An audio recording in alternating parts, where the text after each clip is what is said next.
चलिए स्टार्ट करते हैं। आज का टॉपिक हमारा है पॉलीगन से स्टार्ट करेंगे। ठीक है, पहले पॉलीगन अच्छे से पढ़ेंगे, उसके बाद हम क्या क्या पढ़ेंगे, डायगोनल पढ़ने वाले हैं।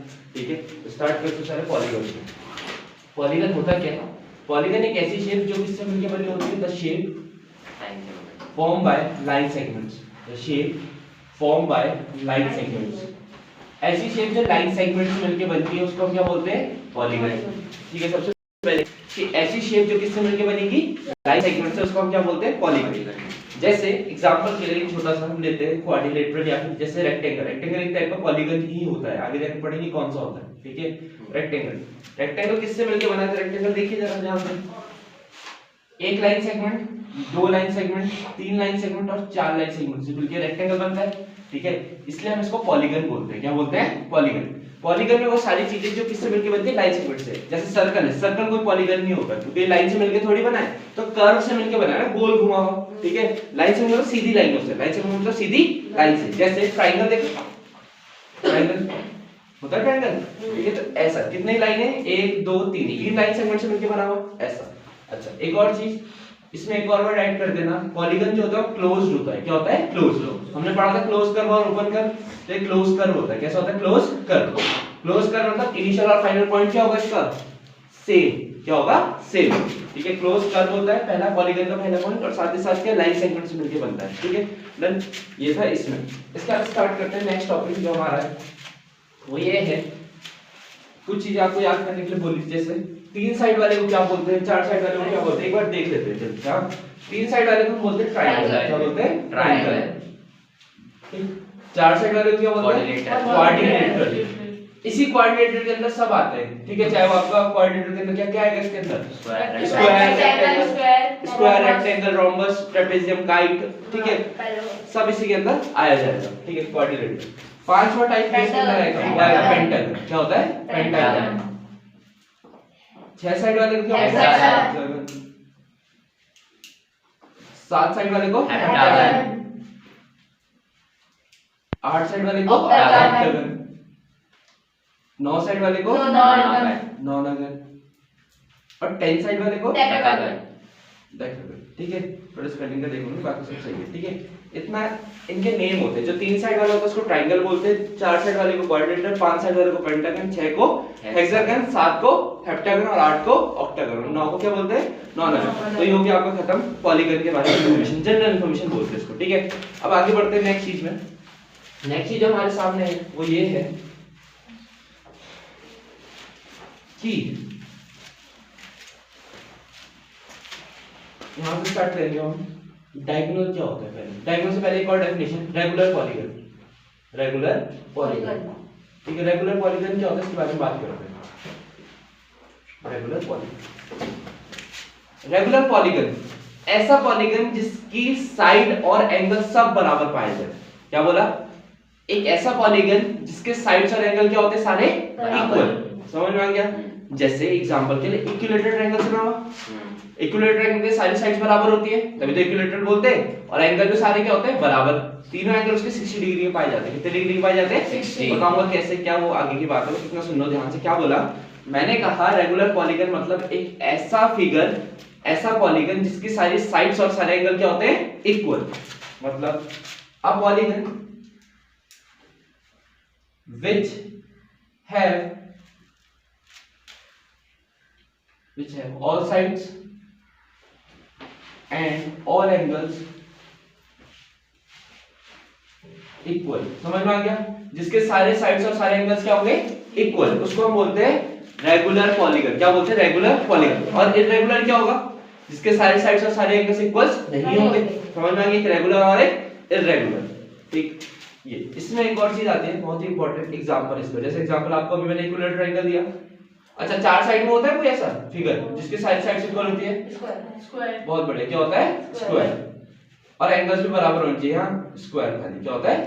स्क्वायर। रोम्बस नहीं होता क्योंकि रोम्बस की साइड्स तो इक्वल होती है लेकिन एंगल्स इक्वल नहीं हो पाते। ठीक है, याद रखना। ठीक है, स्क्वायर और इक्विलेटरल ट्रायंगल पूछा गया है पेपर में कि तीन साइड वाला रेगुलर पॉलीगन कौन होता है? तो तीन साइड वाला कौन होगा? Equilateral triangle. और चार साइड वाला स्क्वायर। और अगर पांच साइड वाला पूछेगा तो फिर रेगुलर पेंटागन। अगर छह साइड वाला पूछेगा तो रेगुलर हेक्सागन। ऐसा रेगुलर लगता रहेगा फिर नाम क्या है। ठीक है, तो लिख देते हैं रेगुलर हेप्टागन लिख देते ताकि आप लोगों को ये भी पता लग जाए। जिसके आगे रेगुलर मिल जाए तो दिक्कत की बात नहीं है, वो भी एग्जांपल ही होता है, ठीक है। जिसके सारे साइड्स और सारे एंगल्स इक्वल होंगे, इस वर्ड को बुला मान लेना, all sides and all angles, ठीक है, याद रखना इस चीज को, क्लियर। तो ये होता है हमारा रेगुलर पॉलीगन, ये आगे जाके बहुत हेल्प करने वाला है रेगुलर पॉलीगन, सारे क्वेश्चन यहीं से होंगे, नोट कर लेना, ठीक है, साथ साथ इन चीजों को, ठीक। ये हो गया आपका रेगुलर पॉलीगन। अब हम बात करते हैं नेक्स्ट टॉपिक के बारे में, इससे थोड़ा सा और आसान टॉपिक, ठीक है, आसान के मतलब समझने वाला टॉपिक, वो है हमारा डायगोनल। क्या होगा? डायगोनल। डायगोनल के बारे में बात करते हैं, जरा ध्यान से देखेंगे। पहले मैं आपको ये सिखाऊंगा कि डायगोनल होता क्या है, फिर मैं आपको ये बताऊंगा डायगोनल निकालते कैसे, नंबर ऑफ डायगोनल कैसे निकालते हैं, ठीक है, कितने डायगोनल होंगे किसी भी घर में, वो सब कैसे कैलकुलेट करते हैं। चलिए देखते हैं।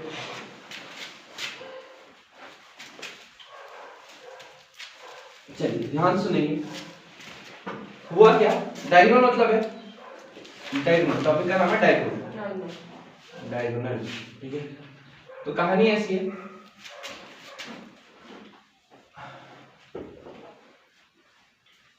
सबको A B C D 4 point दिख रहे हैं, इन 4 पॉइंट पे खेलना है, ठीक है, ध्यान से देखना, पहले देख लो फिर नोट कर लो, पहले देख लो ध्यान से, ठीक है।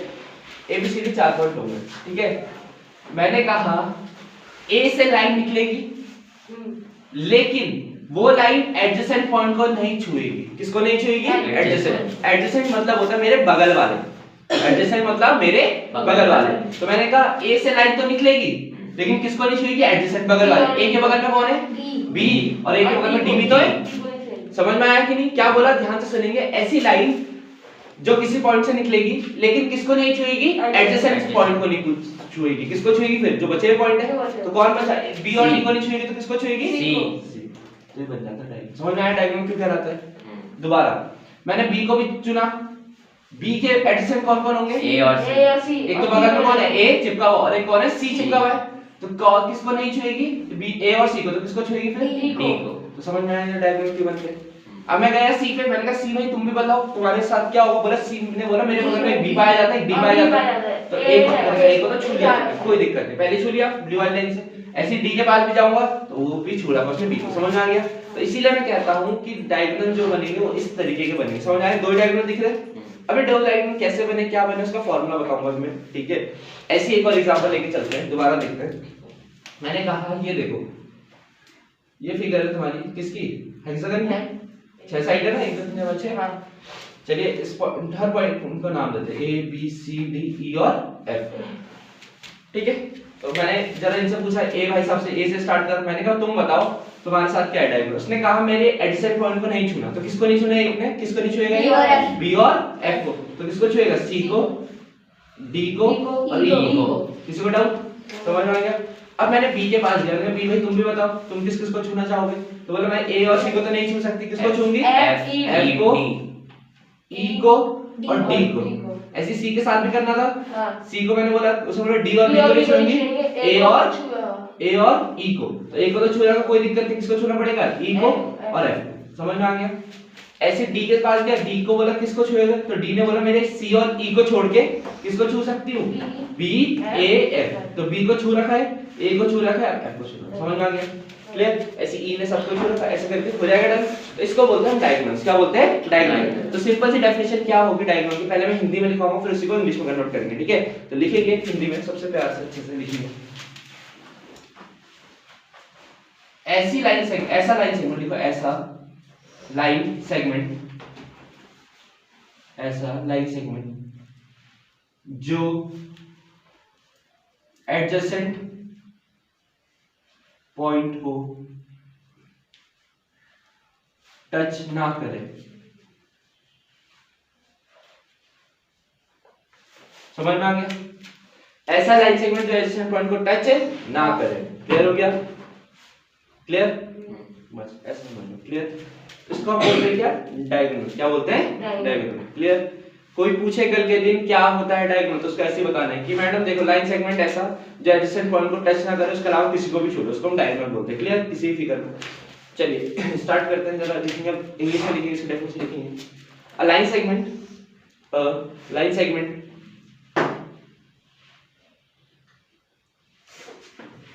which touches a line segment which touches all the points A line segment which touches all the points except की स्पेलिंग आती है EXCEPT वाला, except मतलब छोड़कर, except जिसको नहीं पता except तो ब्रैकेट में लिखा other than, जिसको except नहीं पता तो ब्रैकेट में लिख देगा other than adjacent point, other than bracket close adjacent point. Clear? All the line segment which touches क्या all the points other than adjacent point, मतलब adjacent point को छोड़ के सारे पॉइंट को टच करेगा। समझ में आ गया? क्लियर? दिमाग में घुस गया? तो ये कहना चाह रहे हैं कि ऐसे लाइन सेगमेंट जो सारे पॉइंट को टच तो करे लेकिन किसको छोड़कर? एडजेसेंट पॉइंट को छोड़कर। तो उसमें लिख देना, अंडरलाइन कर दीजिए other than adjacent points, underline कीजिए अदर देन एडजेसेंट पॉइंट्स।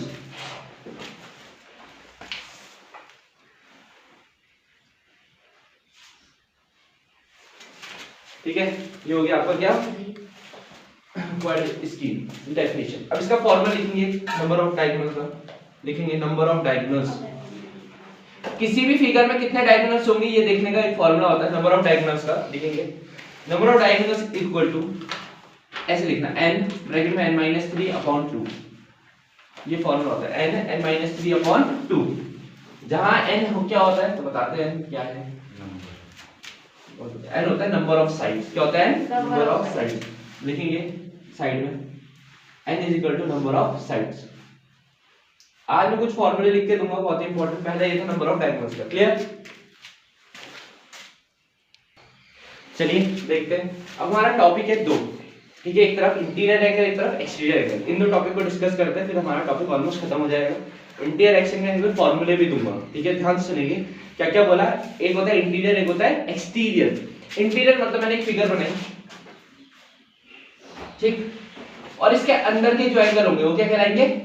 क्या कहलाएंगे? Interior angle. क्या कहलाएंगे? इंटीरियर। और एक्सटीरियर मतलब फिर से फिगर बनाई, लेकिन इस बार मैंने कहा क्या एंगल लिया, इसको आगे बढ़ाया तो ये बाहर का एंगल दिख रहा, तो ये कहलाता है एक्सटीरियर। क्या कहलाता है? एक्सटीरियर।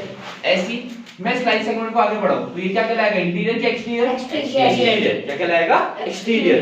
तो कल हम लोग अब इन्हीं के बारे में बात करने वाले, इंटीरियर और एक्सटीरियर। मतलब जो अगर फिगर के अंदर पाया गया तो इंटीरियर, अगर फिगर के बाहर पाया गया तो एक्सटीरियर। ठीक, अब इसके बाद कुछ चीजें जो समझनी है हमें, ठीक है, डेफिनेशन आप लोग लिखा दूंगा मैं। पहले फॉर्मूला देखो, लिखना है पहले फॉर्मूला देखेंगे, समझेंगे, ठीक है, ध्यान से। फॉर्मूला क्या है? पहला आता है सम ऑफ इंटीरियर एंगल। क्या आता है? सम ऑफ इंटीरियर एंगल। सम मतलब सारे इंटीरियर एंगल को प्लस करके कितना आना चाहिए, तो इसका फॉर्मूला होता है बेटा, सारे इंटीरियर एंगल को प्लस करके जो आता है वो आता है n-2 * 180, n-2 * 180 डिग्री। ठीक है, n क्या है? n नंबर ऑफ साइड्स की रहेगी, बस अभी आप ये समझिए सम ऑफ इंटीरियर एंगल का फॉर्मूला है n-2 * 180, याद रहेगा। ठीक, उसी तरीके से sum of exterior angle, sum of exterior angle, कि सारे एक्सटीरियर एंगल को प्लस करके कितना आना चाहिए? सारे, बहुत बड़े, कितना होता है? 360। चाहे कैसा भी फिगर हो, कोई भी फिगर हो, सारे एक्सटीरियर एंगल को प्लस करके आएगा 360। कितना आएगा? 360। ठीक है, ये दूसरा। Next, each interior angle note नहीं करना ऑफ अ रेगुलर पॉलीगन। पहले समझ लो, अच्छे से समझ लो, फिर नोट करने का टाइम पूरा देंगे। रेगुलर पॉलीगन कोई डेफिनेशन भी लिखानी है ना भी। अच्छा, ऐसे ईच एक्सटीरियर एंगल भी पढ़ेंगे, अभी समझाता है क्या ये, और ये फॉर्मूला समझेंगे, याद रटेंगे नहीं, समझेंगे। एक फॉर्मूला याद करना है, बाकी सारे खुद को समझ में आने चाहिए। अब ध्यान से देखेंगे क्या बोलना चाह रहा हूं। अच्छा, मेरे को एक बात बताओ, मान लो हुआ क्या कि मेरे पास में 10 पेन है। कितने पेन है? 10 पेन, और 5 जने खड़े हुए। कितने जने खड़े हुए? 5। तो मैं हर किसी को कितने कितने पेन दूंगा? 2। कैसे करो? 10 पेन को, 10 पेन थे इतने सारे, उनको डिवाइड कर दिया 5 जनों में। भाई टू ले, पहले ऐसे करके 2-2 करके पकड़ा है ना सबको। क्या बोल रहा हूँ, तो 10 से हमने 5 को डिवाइड तो करा। कहानी यही है, ध्यान से क्या बोलना चाह रहा हूँ। टोटल मेरे पास इतना एंगल है, सही है, टोटल कितना है? इतना। सम मतलब क्या होता है? टोटल।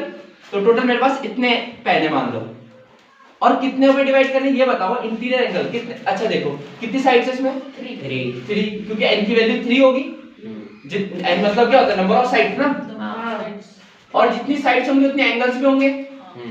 बोल सकता हूं मैं? क्या बोल रहा हूं, ध्यान से सुनेंगे। कितनी साइड है इसमें? 3। एंगल भी कितने इसमें? 3। तो जितनी साइड्स उतने एंगल्स। अब सुनना ध्यान से, मैंने कहा भैया ध्यान से सुनो कि सम ऑफ इंटीरियर एंगल टोटल इतने का है, टोटल मेरे पास इतने पेन है, उसी तरीके से टोटल कितना है इतना, लेकिन मुझे कितनों में डिवाइड करना है, n लोगों में। जितने लोग हैं, कितने लोग हैं, 3 लोग हैं क्योंकि n की वैल्यू 3 है यहाँ पे, तो n लोगों में, कितने लोगों में n, तो जब डिवाइड करेंगे तो मतलब डिवाइड करना भी पड़ेगा। जैसे आपने भी 10 पेन को डिवाइड करता 5 लोगों में तो 10/5 करा तभी तो 2 आया, तो उसी तरीके से ये फॉर्मूले में n आएगा। क्या आएगा, n। दोबारा देखते हैं, यहाँ पे भी समझते हैं। इधर कितना है टोटल, टोटल कितना है यहाँ 360, और कितनी साइड से, n साइड से, तो 360/n। ये फॉर्मूला आपको समझना पड़ेगा। ईच मतलब हर एक, वही तो पूछा था मैंने जैसे आपसे, हर एक के पास कितने पेन होंगे। जब भी ईच वर्ड आएगा, क्या वर्ड आएगा, ईच, तो हम n से डिवाइड करेंगे। किससे डिवाइड करेंगे, n से। समझ में आ गया, याद रहेगा। दोबारा सुनेंगे, ध्यान से सुनेंगे। मैंने कहा कि आपके पास यहाँ पे कंडीशन क्या है, कंडीशन ये है कि आपके पास साइड क्या क्या है, सम ऑफ इंटीरियर एंगल कितना है, n-2 into 180, each interior angle कितना है, n-2 into 180/n, sum of exterior angle, सारे एक्सटीरियर एंगल को प्लस करके कितना आएगा, एक्सटीरियर 360, और ईच निकालना है तो क्या से डिवाइड करेंगे, n से डिवाइड करेंगे, n से। ये बन जाता है आपका फॉर्मूला। क्लियर, ठीक है। यही है जो फॉर्मूला हम लोग यूज करेंगे।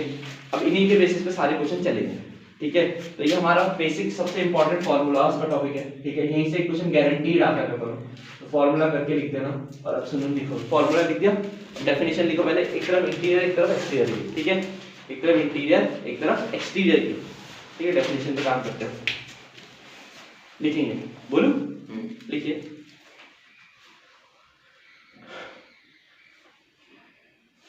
इंटीरियर एंगल के नीचे लिखना all the angles which are inside, all the angles which are inside the polygon। जितने भी एंगल किसके अंदर पाए जाएंगे, पॉलीगन के अंदर, उनको क्या बोलेंगे, इंटीरियर एंगल, ठीक है। एक्सटीरियर में लिखेंगे, एक्सटीरियर में लिखेंगे all the angles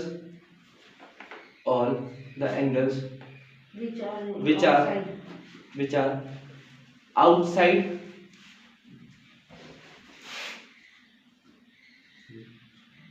the polygon, outside the polygon,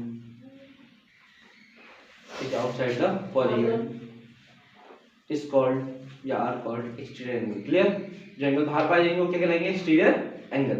simple definition समझा रहा हूं, ध्यान से सुनेंगे तो आ जाएगी, ठीक है। अब ये फॉर्मूले लिख लेना, n क्या है, नंबर ऑफ साइड्स। टोटल हमने जो फॉर्मूलों की बात करी आज 5 फॉर्मूले पढ़े, ठीक है।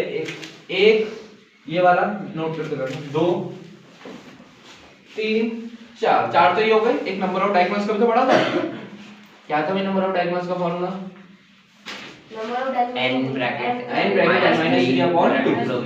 हर एक पे n आ रहा है, सब फॉर्मूला लगेगा n आ रहा है, तो n की वैल्यू पता होनी चाहिए। n क्या होता है, नंबर ऑफ साइड्स। क्या होती है, नंबर ऑफ साइड्स।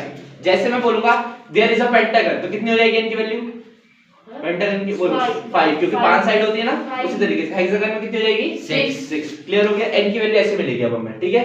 समझ में आ गया। ये बहुत ही सिंपल टॉपिक था, इसलिए इसको नोट कर लेना। फॉर्मूला बेस्ड क्वेश्चन आएंगे, बहुत ही मजेदार, नोट करते रहो साथ साथ, ठीक है। और कल हम डिस्कस करेंगे इसमें भी जो भी क्वेश्चंस आए हैं, आते हैं मतलब जो भी क्वेश्चन, ठीक है। इस क्वेश्चन को हम डिस्कस कर रहे हैं, नोट करिए।